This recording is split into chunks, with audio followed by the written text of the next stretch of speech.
Bom dia a todos. Muito obrigada pelo convite, né? Como sempre, muito prazer de estar aqui. A gente chamou essa mesa aqui de formação de tradutores, educação ou treinamento, né? Então eu vou fazer uma apresentação. Cadê? Aqui. E queria perguntar para vocês qual é a diferença entre educar e treinar. Alguém quer se arriscar para rimar? Qual é a diferença entre educar e treinar?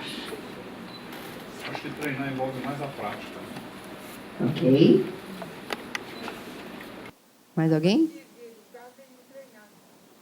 Ok, a partir de educar vem treinar. Mais alguma? Educar é muito teórico, né? Muito teórico. Treinar já mais prático. Mas... Ok. Educar também é mais muito amplo. Exatamente. Muito amplo. Exatamente. Treinar pode ser amplo, mas ele vai sintetizando algumas coisas mais específicas. Exato. Ok. Dentro do universo da tradução, né, que é a nossa mesa aqui. Então, para mim, educar é como se fosse ensinar a pescar, né? Aquela história do que se dá ao peixe ou ensina a pescar, né? Então, educar é ensinar a pescar. E, no meu caso, para mim, esse ensinar a pescar é saber usar a linguística de corpos. Vou fazer, né? Que é a minha área de pesquisa. Enquanto isso, treinar, você dá o peixe. E dentro do âmbito da tradução seria alguma coisa como, por exemplo, dar um glossário, dar um dicionário. Então, a pessoa tem aquele glossário para aquela atividade específica. Quando muda de atividade, ela precisa procurar outro glossário, outro dicionário, etc. Enquanto que, com a linguística de corpos, ela tem todas as ferramentas para criar os seus próprios suas próprias fontes, né, suas próprias pesquisas.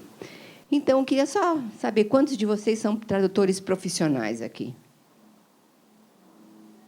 3. Ok. Vocês fizeram algum curso? Ou fizeram? Que curso? Ibero-Americana. Você fez alumni?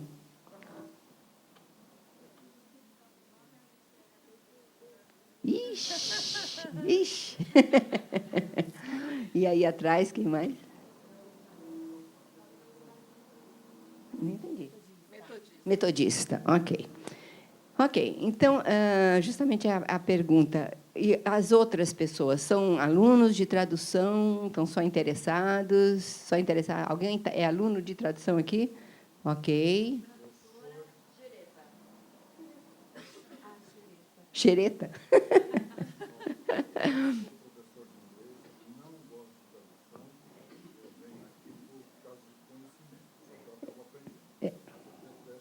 Pois é, e você está em todos os encontros, né?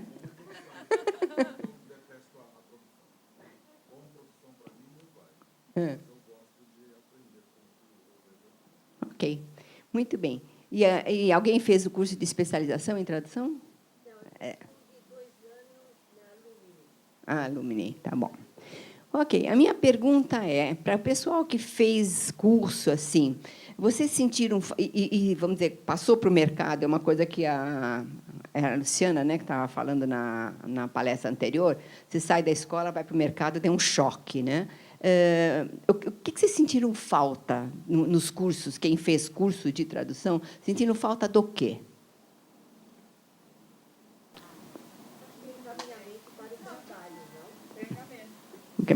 Treinamento. O que falta é de encaminhamento para o trabalho. Ok. Tá, fecha aqui. Ixi.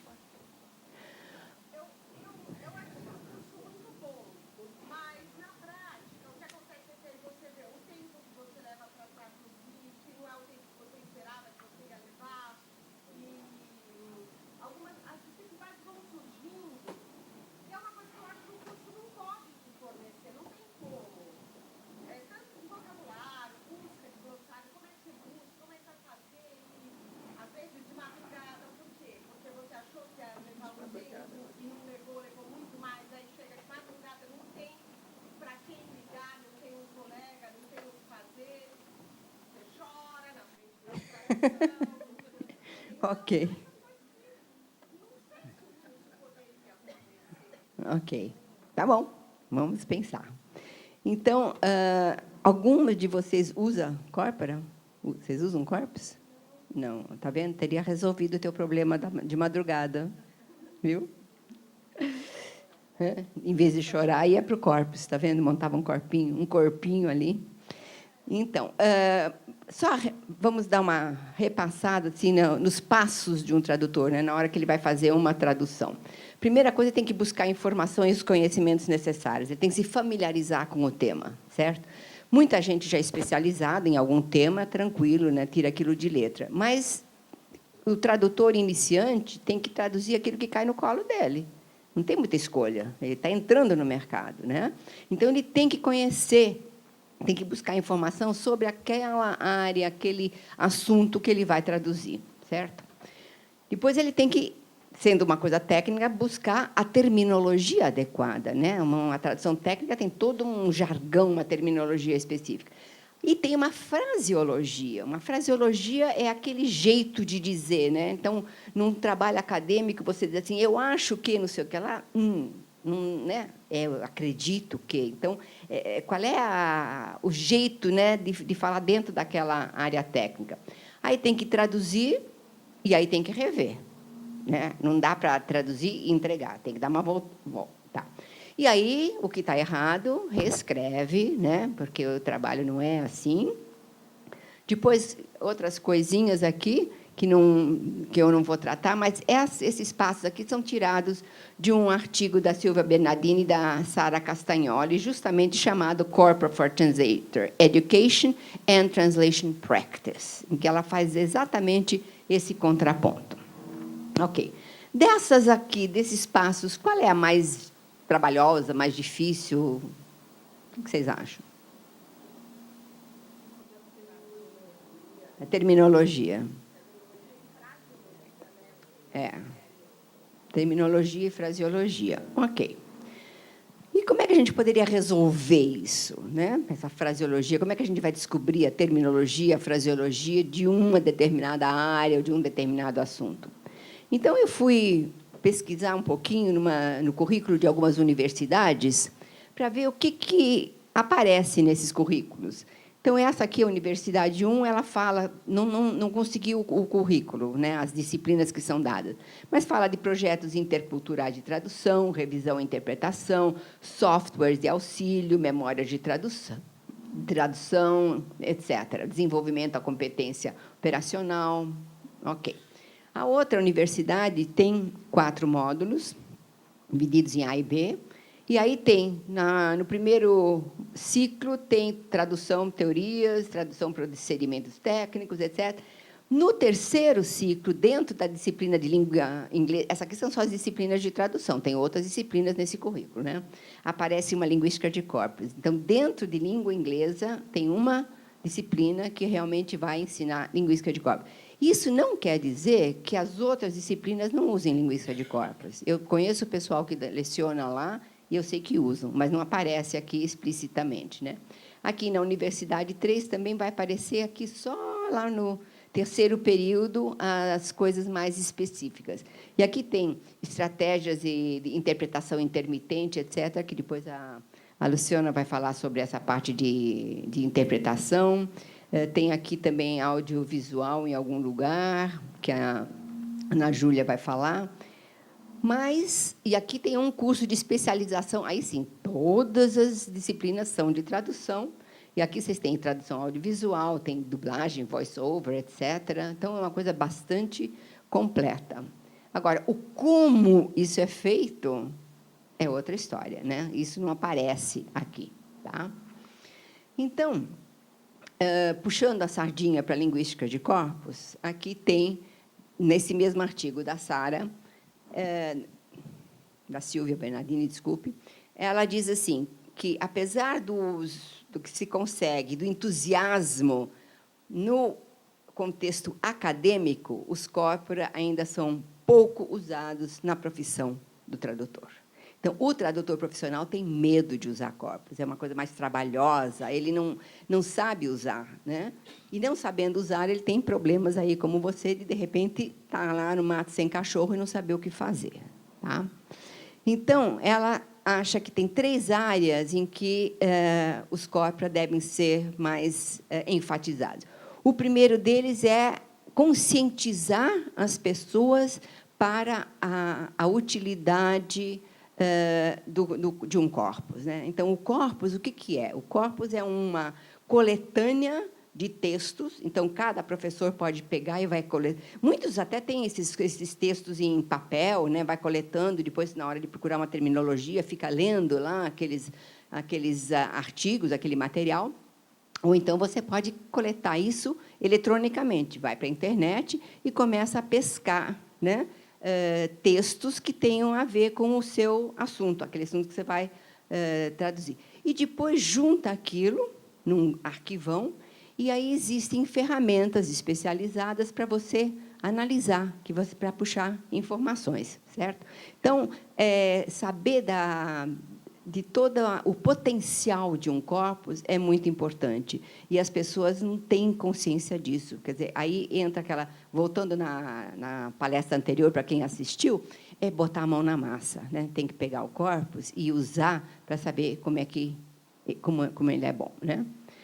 Então, por exemplo, se eu tenho uma receita lá qualquer e aparece na receita lá manteiga em temperatura ambiente. Tranquilo? Ambient temperature, não é? Tradução literal, por que não? Agora que eu vou para um corpus e eu olho aqui os exemplos que tem, não tem um exemplo de receita. Existe ambient temperature, mas nenhum deles é de receita. Pô, então não é ambient temperature, a temperatura, por que não é? Né? É um exemplo bobo, tudo bem, mas é só para mostrar o que eu quero dizer para vocês. Então, eu vou para esse outro corpus aqui, que é um corpus online, todo mundo pode acessar livremente, gratuito, e coloco aqui... Você põe Coca Corpus no Google e você chega lá. Aqui eu coloquei temperature, e aqui eu coloquei butter, né? Quer dizer, a palavra que eu estou buscando é temperature, butter é a palavra que vai aparecer perto, é o colocado, e eu pedi aqui 4... Tem um 4zinho, cadê o cursorzinho? Sumiu aqui. Eu quero que essa palavra butter ocorra até 4 casas antes de temperature. Tá? Aí eu clico lá, ele me dá 204 resultados, que estão aqui embaixo.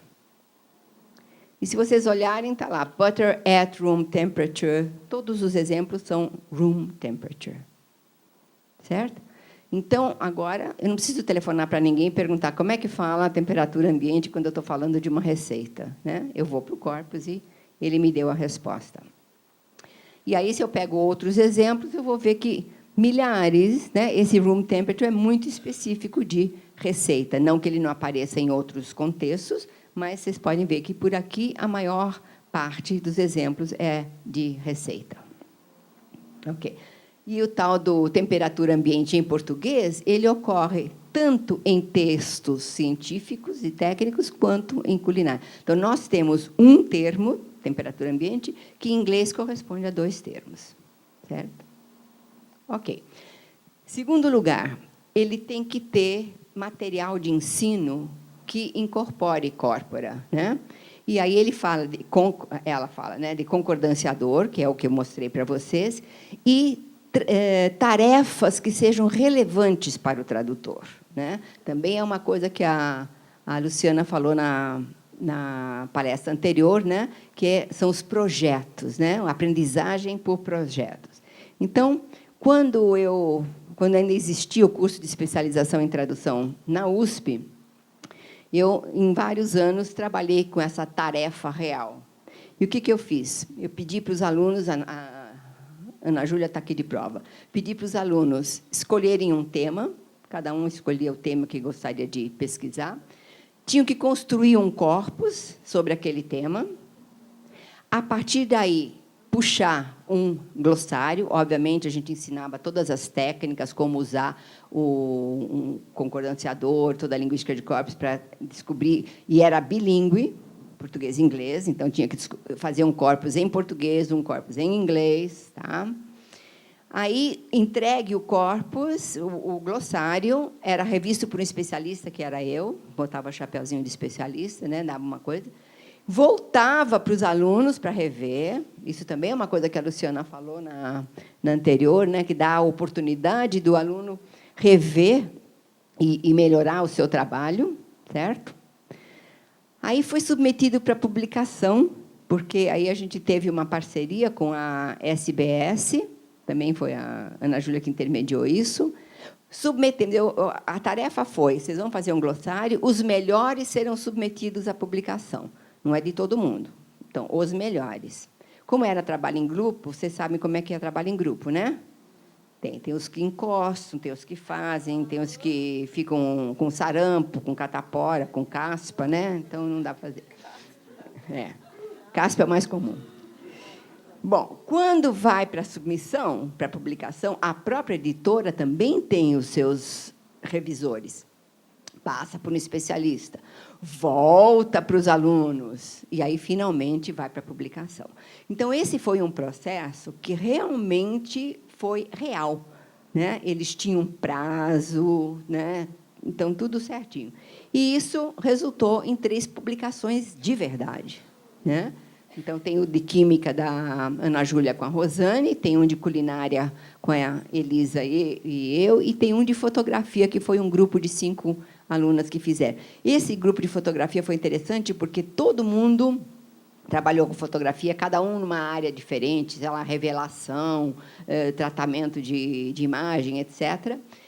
E, no fim, não tinha nenhum que estava muito bom, mas uns estavam melhores. Aí, um grupo resolveu se juntar e refazer aquele que estava melhor, aumentaram o corpus, trabalharam com afinco nisso e saiu publicado, né? Então, realmente, teve uma tarefa real, né, em que eles conseguiram sentir, né, até um pouquinho de como funciona o mercado, né? E, finalmente, o problema de um corpus é o tempo que leva para construir, né? Vocês vão procurar texto. Esse texto está bom? Será que esse texto é confiável? Isso aqui é blog, não me interessa, né? Quando vocês vão para o Google, né, aparece um monte de texto. Como é que a gente faz para escolher e tudo? Então, nesse artigo, diz que deveria haver uma ferramenta que agilizasse esse processo. E, de fato, criaram uma ferramenta chamada Bootcat.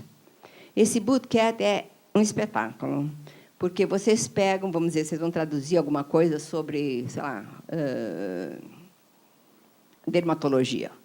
Pega aquele texto que vocês vão traduzir e pega umas 6, 7 palavras ali que vocês acham que tem cara de termo, mesmo que vocês não sabem o que quer dizer, e jogam nesse programa como se fossem sementinhas.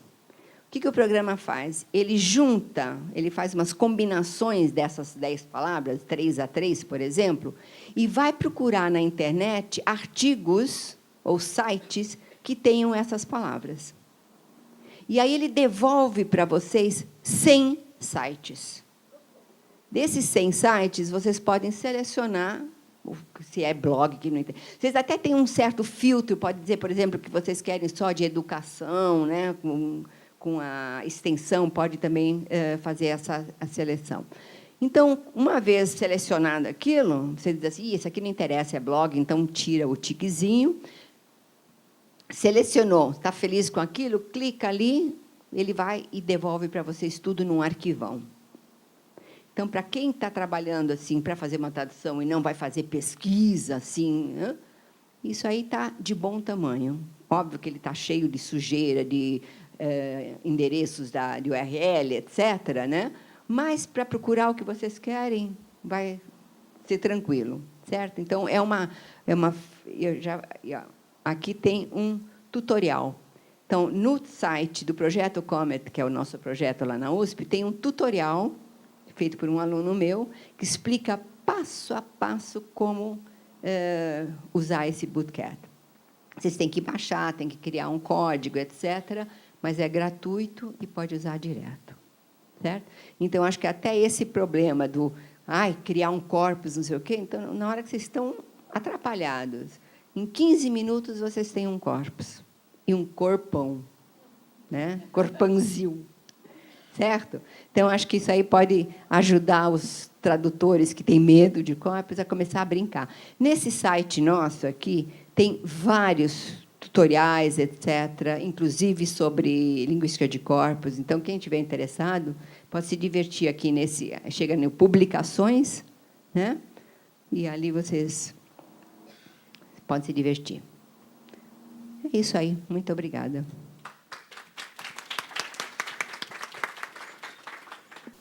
Bom dia.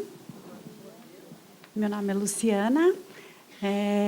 Eu faço parte do grupo Comet, da USP. Terminei meu doutorado agora em novembro de 2015. Minha orientadora foi a professora Estela. E atuo como... atualmente, eu sou coordenadora do curso de tradutor e intérprete da Uninove, mas até um pouco antes de meados do doutorado, eu consegui ainda trabalhar muito como intérprete. Depois da qualificação de doutorado, eu não consegui mais. Vocês imaginam o motivo, né? Muito obrigada pelo convite. É uma honra estar aqui hoje falando com vocês. Bem, eu vou falar sobre o trabalho do intérprete, mas questões que surgem durante a prática do ensino de interpretação. Então, a gente chama em inglês Interpreting Training, mas em português a gente fala muitas vezes de formação de intérpretes, de ensino de interpretação. Então, a terminologia ainda não foi muito bem padronizada. As pessoas ainda não unificaram qual vai ser o final. Não sei se algumas pessoas que fizeram cursos na Ibero, na Uninove, na Metodista, tiveram aulas também de interpretação.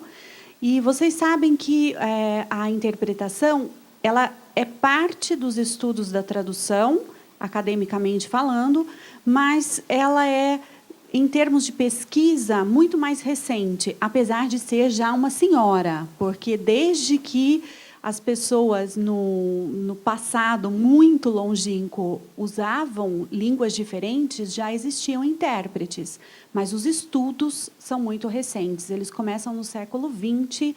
Então, hoje, nós percebemos que a quantidade de universidades que oferecem curso de interpretação pode-se ver pela cidade de São Paulo, aumentaram muito as universidades que oferecem.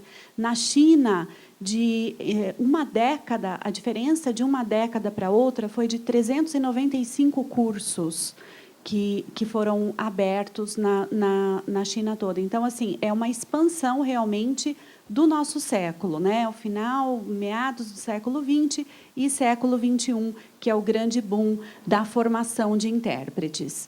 No Brasil, nós começamos os estudos de interpretação na década de 70, meados de 70. A PUC-Rio começa com a formação de intérpretes em universidades. E depois São Paulo, com a PUC São Paulo, e foi a primeira universidade que teve curso de interpretação. Eu estou falando de universidade, eu não estou falando de cursos de especialização ou escolas, né, livres, cursos livres de idiomas. Bem, e como professora de interpretação, eu senti muita falta, durante o meu trabalho, de mais pesquisas que ajudassem até mesmo na hora das aulas de interpretação. Nós tínhamos pesquisas internacionais, muita coisa da Seleskovich, da Lederer, de pesquisadores como Daniel Gil, mas nada com foco na realidade local. E o que acontece no Brasil? O mercado de interpretação no Brasil é muito mais voltado para a interpretação de conferências de simultânea do que consecutiva. Porém, os alunos não conseguem sair preparados do curso para fazer simultânea, porque é pouco tempo de treinamento. E por que é pouco tempo de treinamento? Porque todo mundo começa ensinando Sight Translation, Consecutive Interpreting, e só depois vem Simultaneous. O que sobra para simultânea é o que sobra. Então, muitas vezes, um curso com duração de 3 anos, ou que fosse 4 anos, deixava-se o último ano para simultânea, porque o aluno estaria mais maduro, estaria mais preparado. Mas não era isso, na verdade. O que acontece é que ele sai para o mercado e ele não pode trabalhar, porque ele realmente não tem formação suficiente, prática suficiente para fazer simultânea. E, pensando nessas coisas, eu resolvi pesquisar se realmente era preciso ensinar consecutiva antes da simultânea, ou se nós não poderíamos ensinar simultânea desde o início, porque não faria diferença. E essa pesquisa eu desenvolvi utilizando linguística de corpos. Por como? Eu fiz uma pesquisa empírica, uni fiz 2 grupos, um grupo de alunos que tinham já o treinamento de consecutiva e que iam começar a estudar simultânea, e o outro grupo que nunca tinha estudado consecutiva. Então, eu testei esses 2 grupos em simultânea. E, a partir da produção do resultado dessa pesquisa, desses 2 grupos, eu fiz a comparação para observar se a diferença de produção do grupo chamado veterano, né, um grupo que já tinha estudado consecutiva, era realmente melhor do que os resultados do grupo que nunca tinha estudado consecutiva. Isso mostraria se a consecutiva seria ou não um pré-requisito para a simultânea. Bem, eu usei linguística de corpos porque eu coletei todas essas entrevistas, transcrevi as gravações e utilizei a metodologia da linguística de corpos para fazer essa análise.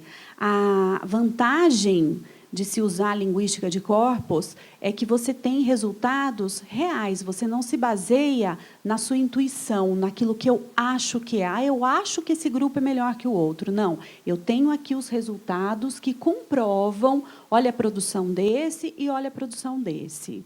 Né? E, no final, o que é hoje muito em voga nos estudos de interpretação é que a gente faça uma análise de pesquisa com 2 metodologias distintas, que a gente use uma triangulação de pesquisas. Então, eu utilizei entrevistas retrospectivas, que elas auxiliam o aluno, no meu caso, né, nessa pesquisa, que o aluno explique o que se passou naquela produção.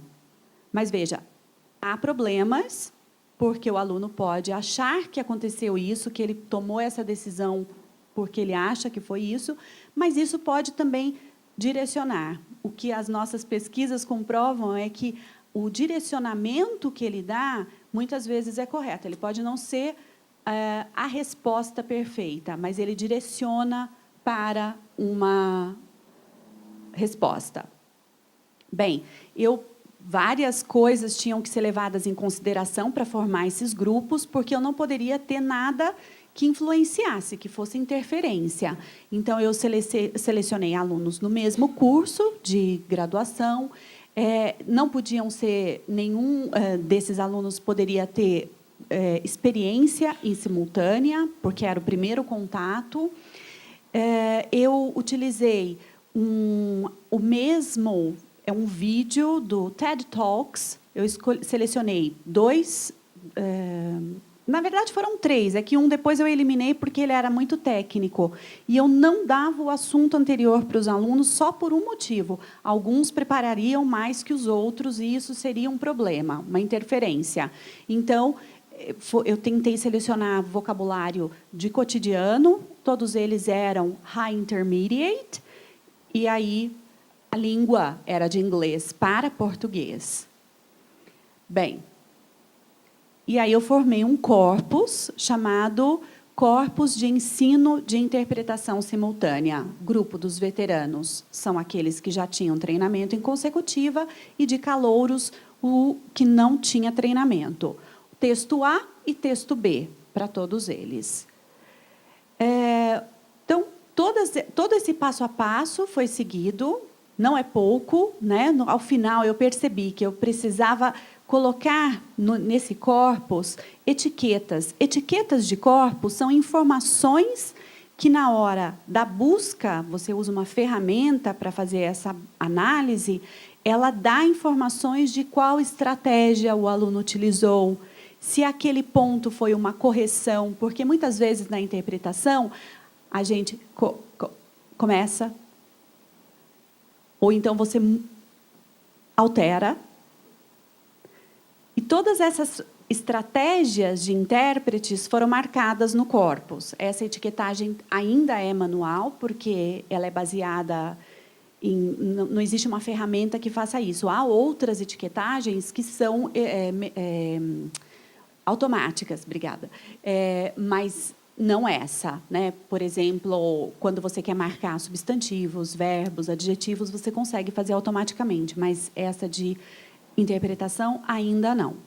Eu utilizei o Wordsmith Tools, a versão 6, e para os áudios, para fazer a transcrição, também foi uma transcrição manual, não foi automática, porque os reconhecedores... Muitos detalhes, né? Eu não podia perder, por exemplo, isso do... E o software perde, então eu tive que fazer tudo manualmente. E aí vem a questão de tempo, né? Para tudo isso, é fundamental para uma pesquisa que você reserve mesmo tempo para ela. Eu marquei questões de entonação, risos, erros de pronúncia. Erros de pronúncia são mesmo erros que a gente considera na língua falada, não considera, por exemplo, estava lá. Ah, ele estava lá. Não, mas aí eu marcava como erro, porque isso pode ser utilizado no futuro para outras pesquisas. A gente sempre precisa pensar nessa sustentabilidade, né? Você tem que ter um corpus válido para o futuro. Então, não adianta eu fazer algo que seja só para a minha pesquisa. O corpus, para que ele seja utilizado por outros pesquisadores, ele tem que ter uma convenção de transcrição que sirva para outras questões de oralidade. Também, os números eram por extenso, pausas eu tinha que marcar, porque isso é importantíssimo na interpretação. Vocês sabem que, quando o intérprete faz aquele silêncio, parece que é uma eternidade. Foram 5 segundos, mas parece que foi uma eternidade. Aí você pensa, ele não falou tudo, não é? Essa é a sensação do ouvinte. As hesitações, que marcam também a fala, e prolongamento de vogais. Tudo isso foi marcado. E as etiquetas foram silêncio, truncamento de palavras, autocorreção, erros de pronúncia. A diferença dos false starts e do truncamento de palavras é bem pequena. Nesse caso, eu usei a seguinte definição. O false start seria uma palavra maior, um trecho maior da palavra, ou mesmo uma frase. E o truncamento era muito curto. Motivação. Então, já seria, essa expressão labial já seria um truncamento. Repetições, erros de sentido, erros de coerência, coesão e unidades de entonação incompletas. Bom, a gente marca, faz uma etiqueta, isso aqui são os metadados, é um cabeçalho, na verdade, que vai antes, para você poder usar no futuro. E aí, as perguntas da entrevista retrospectiva, que eram feitas ao final. Como que é uma entrevista retrospectiva? Você fala, termina a interpretação do aluno, e aí você passa o áudio para ele, e você para em alguns trechos e pergunta, o que aconteceu nesse momento? E ele fala. Mas também eu fiz uma outra parte, que foram essas questões do desempenho, o que ele achou do vocabulário, enfim, perguntas gerais para que ele direcionasse também toda a sua produção. E eu dividi os quesitos da entrevista retrospectiva, eu classifiquei em compreensão, problemas, né, de compreensão, de transferência de sentido, de simultaneidade da tarefa e de monitoramento. Foram essas 4 características que eles identificaram. Bem, com a linguística de corpos, eu consegui todas as estatísticas, por exemplo, qual é a produção do aluno de interpretação em relação ao texto de partida? É quase metade. Ele não conseguia produzir todo, era praticamente a metade. E engraçado que os dois grupos eram iguais, né? Metade e o outro também. As concordâncias e as etiquetas. Bem, eu não vou passar trecho por trecho, isso aqui, que seria muito cansativo, mas o que eu pude observar é que os calouros e veteranos produziram quase da mesma forma. Inacreditável é que os veteranos erravam mais. E os calouros tinham mais probleminha né? Eles gaguejavam, riam e produziam coisas com as palavras, mas eles não tinham problema com o sentido, e os veteranos tinham problema com o sentido. E aí, fazendo esse cruzamento desses dados com as entrevistas retrospectivas, o que... eu vou chegar nessa parte aqui. Fazendo o cruzamento de dados com as características da entrevista retrospectiva, o que eu consegui observar era que os veteranos, como eles foram treinados em consecutiva e conseguiam elaborar o sentido com o tempo, quando eles não tinham mais o tempo na simultânea, eles se perdiam e não terminavam as frases. Ou erravam as frases, porque eles não tinham mais o precioso tempo para fazer a produção. Já os calouros, como eles não sabiam, não tinham mesmo contato com aquele tempo, eles tinham uma agilidade maior do que os veteranos. Então, são processos cognitivos diferentes que acontecem nos dois modos de interpretação. A consecutiva preza mais pelo sentido, anotações e tem o tempo, e a simultânea preza pela velocidade da fala, acompanhar sempre o falante, produzindo sentido, mas tentando sempre fazê-lo caber naquele tempo. Então, aí vem a confirmação da hipótese de que, realmente, a consecutiva não é pré-requisito para a simultânea. Então, você pode começar o treinamento dos alunos pela simultânea, isso não vai interferir na teoria do sentido, não interfere em nada, porque você vai ter que trabalhar com essas questões de compreensão geral da mesma forma. Eu não vou treinar o meu aluno na simultânea a fazer palavra por palavra. Eu vou treiná-lo a ter sentido, só que com agilidade. E aí, desde o início, fazendo o treinamento de simultânea, provavelmente ele chega no mercado de trabalho preparado. Então, a minha conclusão é que o que a linguística de corpos ajudou nessa pesquisa foi dar os resultados reais, o que acontece realmente em sala de aula, sem suposição. E não existe nenhuma pesquisa nesse sentido no Brasil ou internacional. A Silvia Kalina escreve um artigo sobre isso, e ela dá cursos dizendo que simultânea pode ser antes da consecutiva, mas ela nunca fez uma pesquisa empírica, né, sobre o assunto.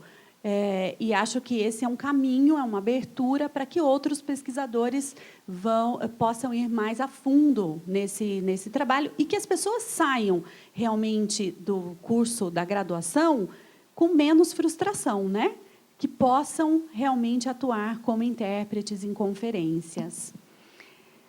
Bem, esse corpus criado, ele não serve só para pesquisa, ele vai servir para que os alunos de interpretação analisem as produções e tentem pensar, refletir sobre o que é que eles fazem em sala de aula. Então, além de tudo, a gente pode aproveitar para isso. E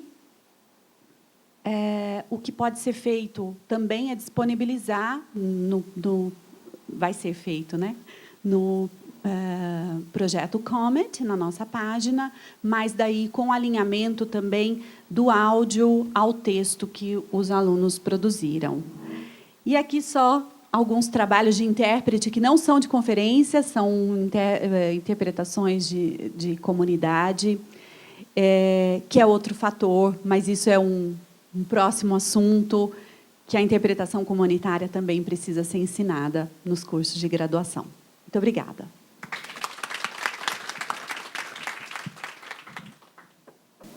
Eu trabalho com formação de tradutores. No momento, eu estou mais na parte de tradução freelancer mesmo, eu tenho uma empresa de tradução e trabalho também com interpretação, inclusive interpretação da área médica. Isso que a Luciana estava dizendo é realmente uma verdade. Essa minha formação de intérprete médico eu tive que buscar fora do Brasil, porque não tem nem nas faculdades e nem fora daqui. Bom, então, quando a gente fala de formação, e eu imagino que muitos de vocês, talvez até os que já estão trabalhando, se perguntam, será que eu sou um bom tradutor? Ou como eu posso fazer para me formar um bom tradutor? Quais são as habilidades? O que é que precisa? E isso toda semana alguém me manda um e-mail e diz assim, ou para a própria pessoa, agora está começando uma nova categoria, que é para o namorado, para a namorada, para o filho, é verdade. Então, olha, meu filho, eu acho que viu o cara ali, né? Poxa, você sabe inglês, você podia virar tradutor. Vou perguntar para ela como é que faz para virar tradutor. Então, agora começou uma nova categoria. Mas muita gente me pergunta, escreve, olha, eu dou aula, e eu gostaria de saber o que é que precisa para ser tradutora. Até a gente está montando um livro que é como entrar no mercado, porque essa é a pergunta mais que todo mundo faz. Mas a gente vai tentar ver isso com vocês. Então, o conhecimento de língua, de nível avançado da língua 1 e 2, ou seja, partida e chegada. Então, essa pessoa não é lógico, saber, é importante saber bastante a língua de partida, saber a língua de chegada, mas nós não vamos ser mais usuários dessa língua. Então, se você era, entre aspas, bom de português como usuário, isso não significa que isso será suficiente para você trabalhar. Você vai ter, sim, que fazer cursos, não só de inglês. Tem gente que fala, preciso dar um brilho no meu inglês, ou no meu espanhol, ou no meu italiano. E é muito raro a gente ouvir falar assim, eu preciso dar um brilho no meu português. E precisa, sim, porque nós vamos ser profissionais dessa língua. E, muitas vezes, quando estamos fazendo tradução, o que o cliente seu mais entende é o português. Então, por mais que o inglês você entendeu tudo do texto, se você tiver problemas quando redige o texto em português, o cliente vai perceber e, às vezes, ele põe em dúvida se o que você escreveu realmente é o que está escrito lá no inglês, porque ele vai falar, poxa, se português, que é a língua dele, ele cometeu esse erro, então, assim, eu posso falar, e aí vocês ligam a televisão, vamos contar 5 minutos, vamos fazer o teste dos 5 minutos, em menos de 5 minutos alguém vai falar, não sei quanto tempo atrás. De lei. Começa a assistir qualquer noticiário, qualquer coisa, 5 minutos. Alguém vai falar, não sei quanto atrás. Isso você não pode escrever enquanto estiver sendo tradutor. Aliás, não pode também escrever nos seus e-mails e tudo mais, mas não vem ao caso aqui agora. Mas você, como tradutor, vai ter que ter um outro nível, um outro entendimento das duas línguas. Um conhecimento de nível operacional do pacote Office, pelo menos. Então, o que é isso? É saber os recursos que você vai ter. Excel não foi feito para pôr texto, mas o seu cliente pôs. E você vai ter que traduzir. Então, não adianta você falar, vou passar para o Word, traduzir lá e devolver. Até pode, mas ele vai querer receber de volta no texto que ele mandou. A gente já chegou a traduzir coisa até no Photoshop. O que a pessoa põe o texto dentro do... Colocou. E aí tivemos que arrumar um Photoshop para abrir o arquivo, fazer a tradução e devolver. E não vocês vão falar, vai ver que tinha bastante... Não tinha efeito nenhum, era um texto. Mas ele quis colocar lá dentro e ele quer receber naquele formato. Então, a gente falou Office, assim, para começo de assunto. Né? Internet, conexão banda larga, não cabe. Vocês querem começar a trabalhar como tradutores, tem que ter uma conexão banda larga. E acesso remoto. Essa é a novidade. Não tem como você não ter um telefone ou um iPad por onde você controle os seus e-mails. A cada 10 minutos? Tá bom para vocês, 10 minutos? A cada 10 minutos. Antigamente, no ano passado, a gente falava assim, pelo menos uma vez por hora. É a cada 10 minutos. De preferência, como é assim, o meu, pelo menos, cada mensagem que chega, eu já sei. Eu já olho pelo destinatário, eu sei se me interessa ou não, se é alguma bobagem, porque, infelizmente, os e-mails da gente, 90% é bobagem. Mas basta vir um cliente que mandou alguma coisa, ele não quer saber. Ele não quer saber de fuso horário, ele não quer saber de feriado, segunda-feira é feriadão, né? Para quem? Para vocês, provavelmente. Para mim, não é. É um dia mais do que normal. Eu tenho umas 5 entregas para segunda-feira. Natal, Ano Novo, fuso horário. No Natal, eu estava na Califórnia. Delícia, né? 4 horas, parecia o zumbi. 4 horas da manhã, que já era 11 horas, 10 da manhã daqui, eu já estava de pé, respondendo e-mail, e os clientes já chiando, porque ele já tinha mandado as mensagens das 8 às 9, e cadê? Onde ela está que não respondeu? Não no dia 24, 25, mas dia 22, 21. Então, tem uma série de coisas que, se você vai trabalhar como tradutor, vai ter que pensar nessas coisas. Se para você o fim de semana não trabalho fim de semana, então vai trabalhar numa empresa de tradução. Não vai ser tradutor freelancer, porque isso vai surgir. Ou vai dizer não e vai arcar com as consequências. Tá? Então, disponibilidade e dedicação. E o mercado, o que busca? Será que o mercado está afinado com esse discurso? Será que o mercado está realmente tão preocupado com essas coisas? Além de tudo isso, a gente tem aqui, Vale Recursos Humanos, trabalho temporário limitado. Então, olha o tipo de gente que está procurando tradutor. Já está dizendo para você, não pense que é para você. Nós estamos procurando alguém para resolver esse nosso problema aqui. E aqui, olha, escolaridade mínima, superior incompleto. Então, algumas pessoas dizem assim, eu preciso fazer faculdade de tradução. É melhor fazer faculdade ou pós-graduação?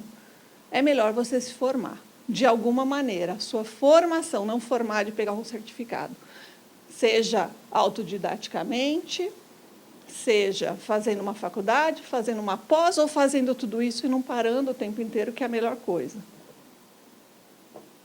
Aqui a gente tem tradutor no Rio de Janeiro, isso aqui são todos bem recentes. Salário 2.300 a 2.400 bruto mensal. Então, isso aqui provavelmente é um emprego. Tá? Então, você vai lá, você tem hora para entrar, hora para sair, você vai receber aquele valor todo mês, você vai ter os tiques todos, tique alimentação, tique... Vocês vão receber todas as coisas, mas você recebe em um mês o que um freelancer vai receber em um projeto, que às vezes faz em um dia. Tá? Então, tem os dois lados da moeda. Qual é melhor? Depende de você, depende daquele momento que você está. De repente, é um homem casado com 3 filhos pequenos. Sei lá, começar como freelancer a essa altura, nessas condições, talvez não vai ser uma boa ideia. Vou sair do banco, né, que eu ganhava um salário fixo, vou sair da empresa que eu ganhava um salário fixo, vou ser freelancer. Calma. Não é bem assim. Sua mulher, você já conversou com a esposa? Não vai dar muito certo. Né? Agora, de repente, eu moro com os meus pais, eu estou recomeçando a vida, eu tenho condições, eu quero fazer. Então, quem sabe, de repente, pode ser, como freelancer, vai ser uma coisa boa. Então, são vários pontos aí. A carreira do freelancer demora para decolar. Você começar numa empresa, você sabe quanto é que você vai receber. É aquilo ali. Aqui a gente colocou mais alguns. Isso tudo que eu estou mostrando para vocês é a exceção. É raríssimo. Eu tive que trabalhar muito para achar essas vagas, porque, normalmente, vocês vão ver que tradutor não é assim que encontra trabalho. Normalmente, é no boca a boca, é nas listas. Tá? É nas listas. Então, a colega ali que estava falando de madrugada, com quem eu ia falar? Eu pensei, nossa, vou contar para você com quem. nas listas nos grupos de Facebook de tradutores. Então, é assim, às vezes, 2h30 da manhã, eu posto uma foto, passa 5 minutos, teve 20 likes. Aí meu filho, seus amigos não fazem nada, não? Eu falei, e você, está fazendo o quê? Estamos aqui acordados, às vezes estou fazendo uma tradução. Então, é dia e noite, por vários motivos. Primeiro, pela diferença de fuso, e segundo, porque realmente tem gente que vira a madrugada trabalhando mesmo, né? Então, é importante quem está trabalhando estar nesses grupos, estar nessas listas, entre nos grupos do Face, porque esse pessoal é um contato que você tem 24 horas por dia, porque sempre vai ter alguém de algum lugar do mundo que vai estar online para te dar uma ajuda, até nem que seja para dizer, nossa, que mal, hein? Mas pelo menos você fala, pelo menos responderam, não estou só eu aqui. Tá? E aqui tem, olha, pré-requisito superior completo, só que eles não falam no quê, porque também nem eles sabem, né? E ali no outro, médio, 2º grau. Tá? Então, o mercado não vai fazer muita diferença disso. Depois aqui, agora o outro lado da moeda. E as agências? E realmente as pessoas que contratam tradutores, não para ganhar 2.400 ao final de um mês, ficando das 8 da manhã às 6 da tarde, mas sim para fazer um projeto, esse valor em 2, 3 dias. Cat Tools, vocês vão ter que aprender a usar ferramentas de tradução.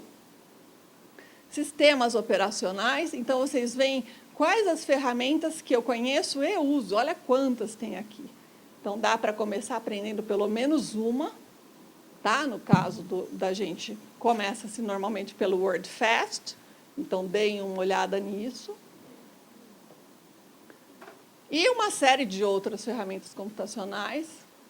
Software de localização de software também, tem algumas ferramentas.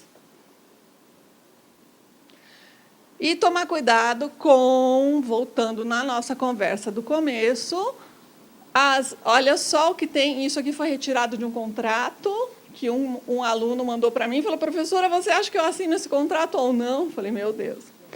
Eu entendo que eu posso ser penalizado da seguinte maneira, está no contrato, é um contrato profissional, 2% para cada tipo de erro de gramática ou ortografia. 2%, eu não sei se é 2% do projeto inteiro, mas o cara vai pagar. Olha, esse seu projeto, você tem que me pagar não sei quanto por ter feito. 5% para cada erro de terminologia, consistência, ou erros de tradução não críticos. Quem é que vai decidir se é crítico ou não? Não sei. E 10% para esses erros de tradução críticos. Tá? Então, é aquilo. É evidente que não se assina um contrato desse. Isso aqui deixa margem para muita coisa acontecer. E não é, Brasil, não é, é o mundo, né? É o planeta Terra. Então, de repente, o cara tem um budget e ele manipula naquele budget de dizer, você teve não sei quantos erros, e quem vai decidir se é crítico ou não crítico, e quantos %. Então, isso aqui não se assina uma coisa dessa. Como que a gente descobre que isso existe? Como que a gente descobre se faz ou não faz? Tem que estar nas listas, tem que estar nos grupos, tem que estar no contato com as pessoas. Tá? Então, isso é fundamental. Nossa, já estou aqui. O que eu ia falar para vocês? Cadê? Distribuir para mim os folhetos? A Estela tinha falado sobre os livros baseados em corpos. A gente tem alguns livros baseados em corpos. Eu vou passar para vocês uma listinha. Deles tem 4, que são publicados aqui pela SBS, que é o de odontologia, ortodontia, porque na vida passada eu era dentista, né? No milênio passado também. I used to be a dentist. Então, tem 2 de odonto, aí tem o de enfermagem e esse de química que eu fiz com a Rosane. O de química realmente foi feito todo baseado em corpos, e a partir daí todos os que a gente fez são baseados em corpos. Aí nós temos o livro que vai ser sorteado. Podia pegar, Estela, por favor? Que é o curso de inglês médico. O que aconteceu? Tinha muita gente que dizia assim, eu sei inglês, mas eu estou perdendo, eu quero dar aula para médicos, mas como eu vou montar uma aula para médicos? Né? Como que eu vou fazer o material? Não existe material didático específico. Então, aí a gente desenvolveu esse curso. Ele é todo no formato de aulas. Tá? Então, ele tem o exercício, os textos, tem o gabarito. Então, você, por exemplo, já podem sair procurando médicos para terem aula, que você já tem as aulas prontinhas aqui, inclusive separada por área, por especialidade. E tem também alguns livros que a gente lançou pelo KDP. Pode? Não. E tem também os cursos... só falta, acho que esse último aqui. Os cursos pelo KDP, que é da Amazon, que são os livros virtuais. Aí vocês vão pagar por um dicionário de 60 mil termos. Tinha aí, olha só as fotos. Obrigada. R$10, R$5, porque os livros online é um outro preço, né? Eu acho que era isso, não sei, acho que tem que abrir para as perguntas. Da minha parte, era isso que eu tinha para dizer. Muito obrigada.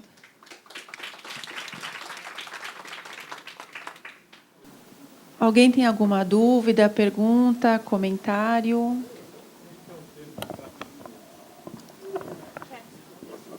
Cat Tools. Você falou, pode responder. Computer Assisted Translation ou Computer Aided Translation são ferramentas de apoio à tradução. Não é tradução automática. Tradução automática eu pego o texto, jogo lá no Google Tradutor, ou dou uma googlada, né, como dizem, e ele traduz. As Cat Tools, elas são auxílio à tradução. Então, ela vai ajudar, ela também chamada de WordFast, MemoKill, Trados, também chamada de memórias de tradução. A gente não gosta de usar o termo memórias de tradução porque ele é reducionista. Uma Cat Tool é muito mais do que só a memória de tradução. É como você chamar um carro de motor. É óbvio que sem o motor o carro não anda, mas o carro é muito mais que só um motor.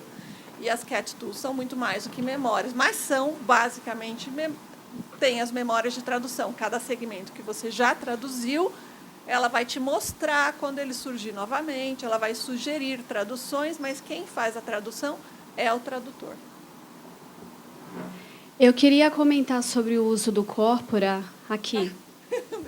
Eu terminei a minha pós em tradução ano passado, na Estácio, e lá foi o primeiro lugar onde eu tive a experiência de ver como que funciona o Corpora, a montagem de terminologia, glossário, que foi realmente bem bacana. Só que eu tive uma experiência, eu achei estranho, eu não sei se eu não estou sabendo usar aquele site que a Estela mostrou do Corpora de inglês. Tem o Corpora também de língua portuguesa. E depois de eu ter feito mais ou menos, sei lá, umas 50 buscas, o site ele bloqueou o meu acesso. Daí ele fala que eu só consigo usar se eu colaborar com alguns termos, né, da tradução. Daí falaram que se der uma atualização na página que consegue voltar a fazer pesquisa. Eu não consegui. Hoje eu não consigo mais usar aquele site do Corpora. Ou no português? E tem gente que fala, que eu converso até nas listas do Facebook, falam que realmente não conseguem mais, que depois de determinado momento parece que bloqueia. Acho que ele está permitindo fazer um certo número de pesquisas só. Você está inscrita? Você tem... Eu me inscrevi justamente pensando que fosse essa limitação de precisar da inscrição, só que eu me inscrevi, eu cheguei até a tentar colaborar com algum Corpora, mas não consigo mais usar. Daí eu conheci... Acho que você teria que escrever para ele e perguntar o que acontece, porque ele é bastante acessível, né? Não, ele é muito bom. Eu utilizei para o meu trabalho de TCC, só que eu dei sorte porque eu acho que eu consegui usá-lo no último dia que eu precisava. Agora, deixa eu só te corrigir. Corpus, não corpora, porque corpora é o plural. Ah, sim, então, claro, o corpus de português, é isso mesmo. Então, e realmente, ele tem esse problema aí agora, ele está, inclusive, pedindo contribuições, né? Se você contribui lá com $5, $10, aí ele já fica feliz também. Então, às vezes, vale a pena, né? É verdade.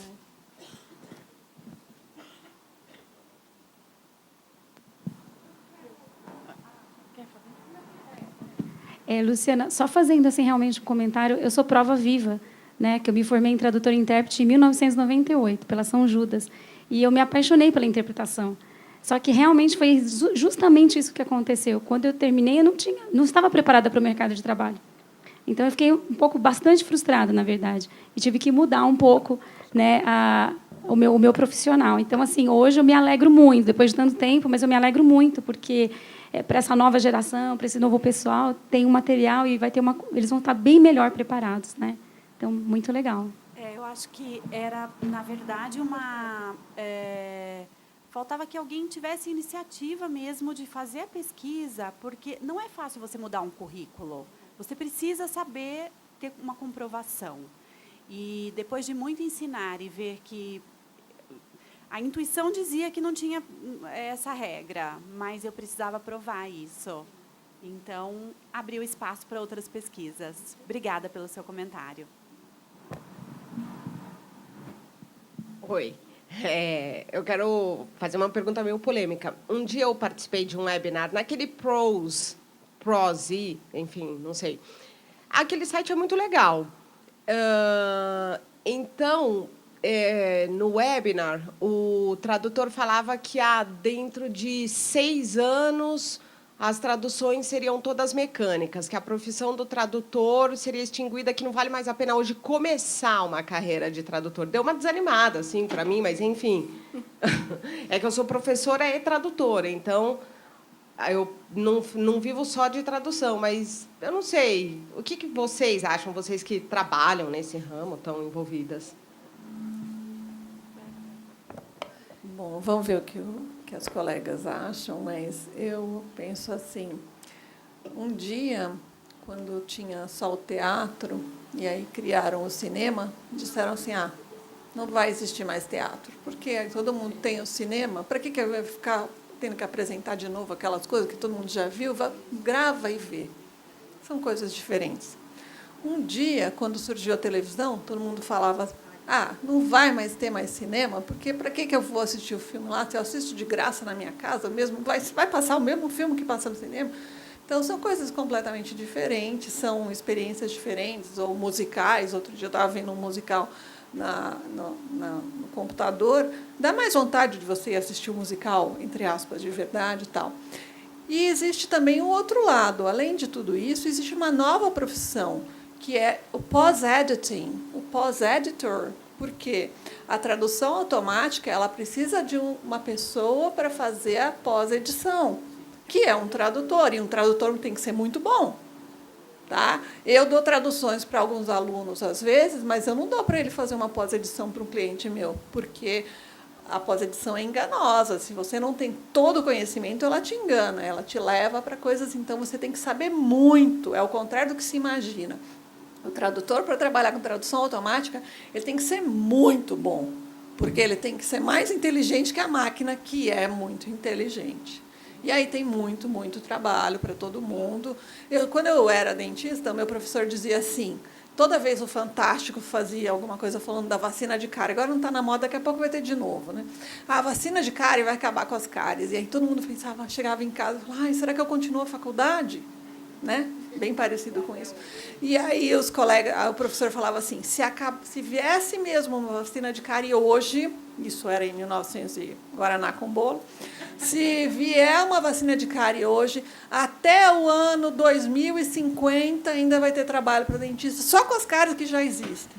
Então, sabe, nem que realmente exista, e a gente sabe que o tradutor automático está melhorando muito, o que tem de tradução de piada, tradução de humor, eu fiz essa disciplina com a Estela, inesquecível, tradução de poesia, tradução de textos sensíveis, tem uma série de coisas que a máquina não vai chegar nunca, ironia, várias coisas. E fora tudo isso, enquanto houver listas em que os tradutores humanos se reúnem 10, 15 discutindo um termo e não chegam, vocês acham que a máquina, que não fez, que não sabe o contexto, que não conhece, vai fazer? É óbvio que não, é uma coisa, né? Mas tem muita coisa. Vamos ver o que o pessoal quiser falar. Textos sensíveis são textos de religião, texto que não é simplesmente passar essa palavra para aquela, a coisa tem um glossário e o glossário faz tudo. Eu preciso ter um bom senso, eu preciso ter um entendimento, pode ter uma ironia, pode ter um jogo de palavras, pode ter questões de rima, ou seja, quase todos os textos, né? Porque é muito raro a gente achar um texto que isso é isso e vira aquilo. A gente sabe que até table é mesa, será mesmo? Pode ser tabela. Pode ser tanta coisa. Então, né?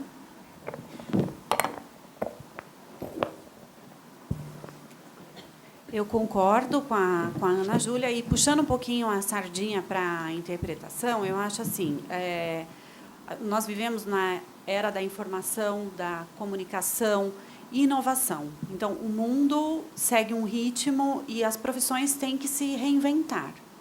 Então, até há pouco tempo, falar de interpretação comunitária era falar, poxa, mas interpretação comunitária é um trabalho que você faz gratuito, é totalmente voluntário. Não, hoje em dia, muitos intérpretes da União Europeia vivem disso.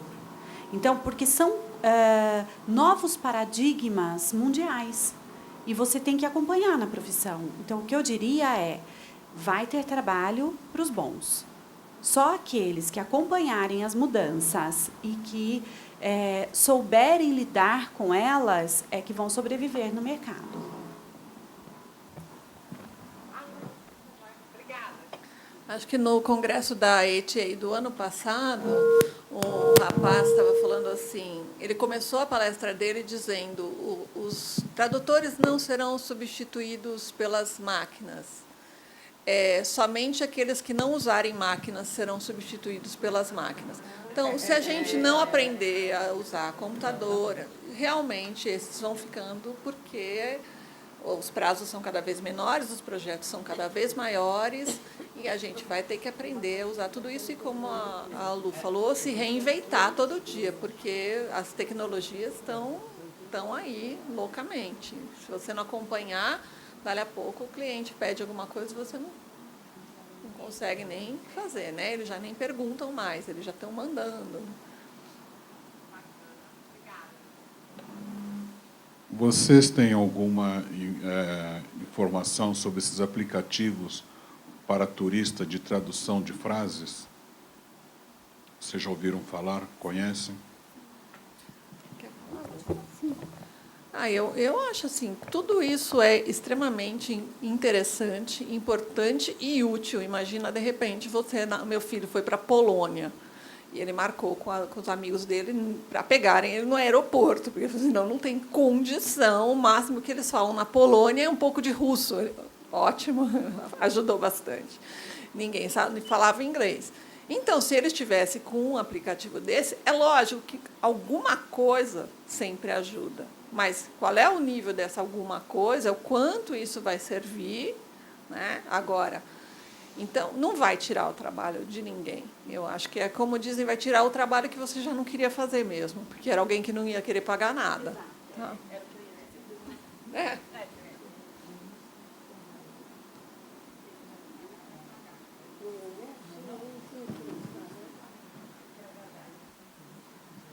Mais alguém quer fazer algum comentário, perguntas, dúvidas? Vocês falaram muito só na tradução de inglês, de tudo para o inglês. No caso, a minha área é o espanhol. Como eu procuro uma formação? Como eu já disse, eu sou tradutora curiosa. Já traduzi livro de filosofia e tudo, mas eu gostaria de ter uma formação. E como eu busco isso? Eu já procurei até pela internet, tudo só inglês, inglês, inglês, inglês. Eu faço... uma das minhas línguas de trabalho é espanhol, é minha língua B também, né, como inglês. Na interpretação, a gente tem língua A, que é a nossa língua materna, e língua B, a língua de trabalho mais próxima da materna. Então, as minhas são inglês e espanhol. Formação em espanhol, além de uma formação muito sólida em língua e estrutura, devido à proximidade do português, para evitar todos os problemas que nós já sabemos, eu acho que no Brasil não existe um curso de formação. Eu tenho alguma dúvida se na Estácio tem, mas não de interpretação, de tradução, né? E a de tradução na Estácio. Interpretação em espanhol?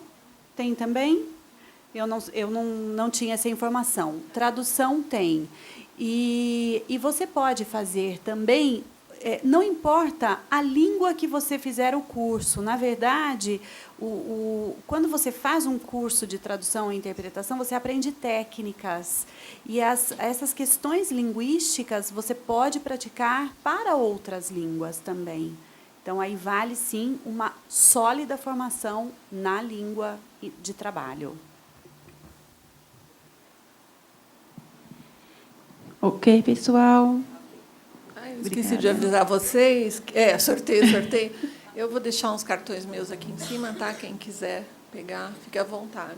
Acho que a Priscila vai fazer o sorteio. Esses livros aí? Tem aqui. Uhum. Muito obrigada, professoras Estela, Ana Júlia, Luciana. Muito obrigada por estar conosco mais este ano, pela participação de vocês. E agora nós vamos para o sorteio. A melhor parte, né?